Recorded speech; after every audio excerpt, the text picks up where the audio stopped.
Admission সিজনে এই ভুলটা আসলে অনেকেই করে, কিন্তু এই ভুলটাকে কেউ আসলে ভুল মনে করে না, যার কারণে অনেক এফোর্ট দেওয়ার পরও অনেকের চান্স মিস হয়। এই ভুলটা হলো, দেখো তুমি তো এসএসসিতে অনেক চ্যাপ্টার পড়ে আসছো, অনেক পড়ালেখা করছো, আশা করি সবার সিলেবাস কমপ্লিট হওয়ার পরে পরীক্ষাতে অ্যাটেন্ড করছো। কারণ এই যে সিলেবাস কমপ্লিট করতে গিয়ে তুমি আসলে একটা বিষয় খেয়াল করছো, কিছু চ্যাপ্টার তুমি অনেক ভালো পারো, কিছু চ্যাপ্টার তুমি কম পারো, অর্থাৎ কিছু চ্যাপ্টার তোমার স্ট্রং জোন, কিছু চ্যাপ্টার তোমার উইক জোন।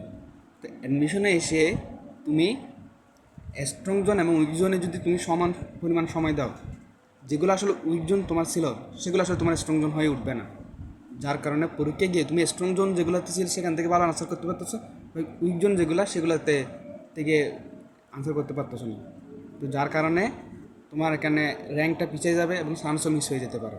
তো এখানে কী করবা, যেগুলো তোমার স্ট্রং জোন ছিল সেগুলোর জন্য অনলাইনে বা কোচিংয়ে ফুল ক্লাস করার দরকার নাই। যদি অনলাইন ক্লাস হয় তাহলে ফুল ক্লাস করার দরকার নেই, তুমি আগে স্লাইডটা দেখে নিবা, স্লাইডটা দেখে নেওয়ার পরে কোন কোন বিষয়টা তোমার লাগতেছে একটু দেখে নেওয়া দরকার বা তোমার কাছে একটু নতুন লাগতেছে, এগুলা দেখে নিবা। মানে তুমি সিলেক্টিভ ওয়েতে স্ট্রং জোন যেগুলো আছে সেগুলো শেষ করবে, বুঝতে পারছো? দেন উইকজন যেগুলো উইকজনের জন্য তুমি ফুল ক্লাস করতে পারো, কোনো সমস্যা নাই। বাট এখানেও উইকজনে তার সবগুলো উইকজন যে চ্যাপ্টারগুলো তোমার আছে সেগুলো তো তো তুমি একেবারে যে নতুন ব্যাপারটা তেমন না, কিছু কিছু টপিকে তুমি পারো, সেগুলো একটু রিসিভ করে যাবে ক্লাসের মধ্যে, মানে টেনে টেনে দেখবে আর কি ক্লাস।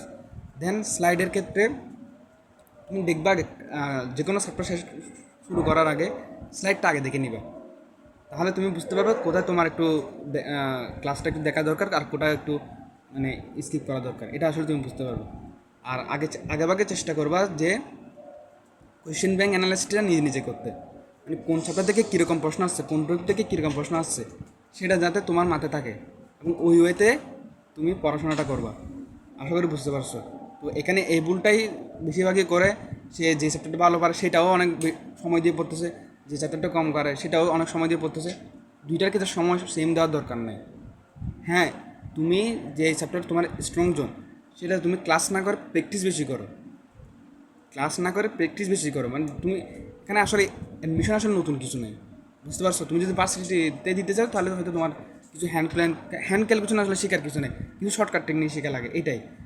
আর ইঞ্জিনিয়ারিংয়ের ক্ষেত্রেও সেম, হয়তো কিছু অ্যাডভান্স টপিক একটু জানা লাগে, বাট তোমাদের যেহেতু এসএসসি আর অ্যাডমিশনের কনসেপ্ট প্রায় সেম থাকে, কিছু কিছু এক্সট্রা কিছু থাকে, বাট এগুলো আহামরি তেমন কিছু না। তুমি আগে নিজে নিজে কোয়েশ্চেন ব্যাংকটা আগে দেখো যে কোয়েশ্চেন ব্যাংকের কী কী তুমি পারতেছো না পারতেছো, এগুলো আগে বোঝার চেষ্টা করো।